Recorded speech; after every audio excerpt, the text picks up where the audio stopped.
Hotel dhaba restaurant कथा तो भूली जिबे रोटी खाइबा सहित आंगुली मध्य चाटिबे। आमे सब बेले भाबु थाउ होटेल रेस्टोरेंट रे कौन पका जाए जाकि एते टेस्टी बनी थाए। बिना प्याज रसुन रे एकदम होटेल और रेस्टोरेंट भली स्वाद नहीं करी आसीची। हेलो फ्रेंड्स, मु सुरप्रिया पंडा फैमिली विलेज फूड को आपण मानकु अनेक अनेक स्वागत जणाउची।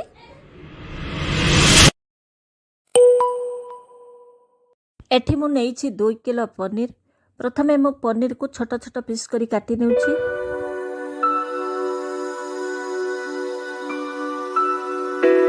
ढाबा स्टाइल रे सब्जी बनेबा को हेले एठी मु बहुत प्रकार रो पनीपरिबा को नेइछि।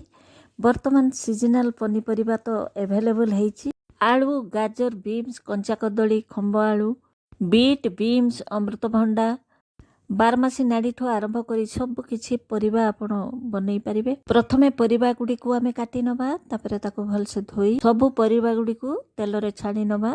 ना प्याज ना रसुण, बिल्कुल साधा साधा आइटम आपण निश्चय ट्राई करिवे। चैनल को जति नुआ आस्तांती सब्सक्राइब टे कर देबे। पाखरे थिबा बेल आइकन को मध्य क्लिक करिवे। फ्रेंड्स रिलेटिव को शेयर करिवे। आ कोठु थाई रेसिपी को एन्जॉय करचन ता मध्य कमेंट माध्यम रे जणै। आपणकर गोटे कमेंट गोटे लाइक मते आगो को मोटिवेट दबो रेसिपी को बनैबा पई। सुंदर सुंदर रेसिपी मु नै आसीबी। निश्चित आपण लाइक टे कमेंट टे करिवे, शेयर मते करिवे। एबे परिबा गुडी को मु काटी नउछि। एठी मु 70 रे 80 जन को पई 500 ग्राम अदा, 500 ग्राम चारु मगज, 500 ग्राम काजू को नै भल से गोटे पेस्ट बनै नउछि।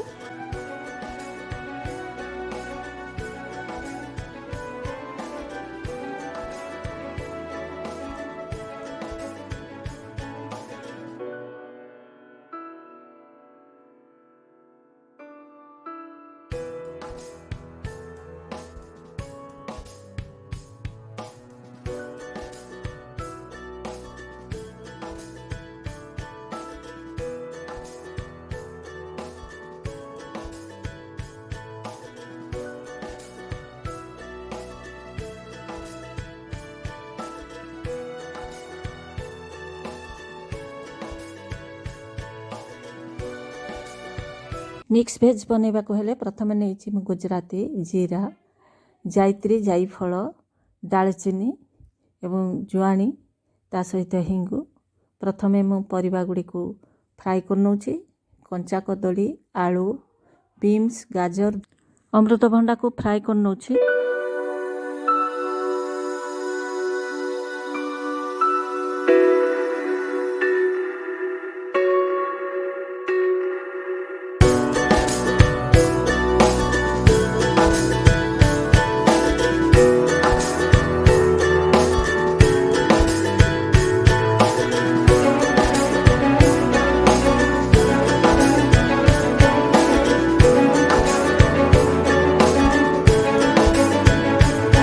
पनीर को मु छांकी नउछि। पनीर को छांकी नेला परे मु ताको पानी रे दे दोछि। एथि पई देउछि पनीर गुडी को सॉफ्ट बनिबा पई।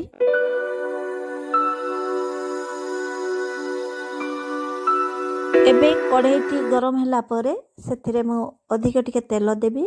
तेलटी गरम होला परे सेथिरे मु दालचीनी, गुजराती, सुखला लंका, कंचा लंका, तेजपत्र सहित हिंगु मध्य देई भल से गोटे तड़काटे बनै नेबी।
एबे सेथिरे गोटा जीरा को पकई अदा पेस्ट को दे दबा एवं भल से फ्राई करिबा।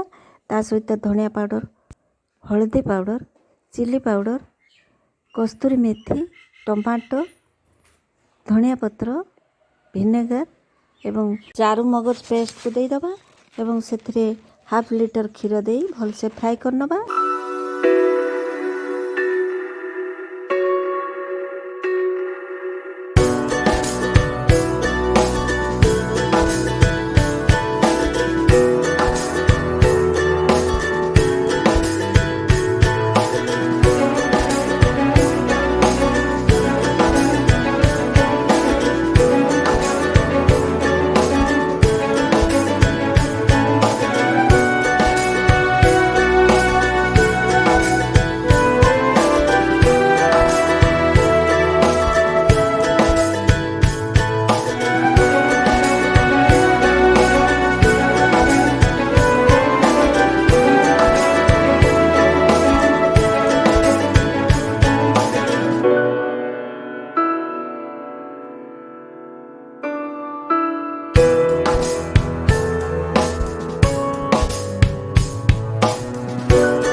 से 2 ठिपी विनेगार सहित 4 ठिपी चिली सॉस को दे दबा और किछि समय मसला फ्राए होबा परे मसला और परिबा को देखि लूण दे दबा एवं तापरे आमे फ्राए होइथिबा परिबा सहित पनीर को मध्य सेतरे ऐड करिबा।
एबे पनीर मिक्स वेज बनी जाइए से आमे हाफ लिटर दही को दे दबा। बटर चाहिए भी बटर दे परिबे मुझे बटर को स्किप करछि एवं शेष में गरम मसला एवं धनिया पत्र को दे दबा। रेसिपीटी आपन को केमिति लागला निश्चित कमेंट करी जणाइबे। आपण माने रेसिपीटी को शेष पर्यंत देखि थिबारु आपण मान समस्त को थैंक्स।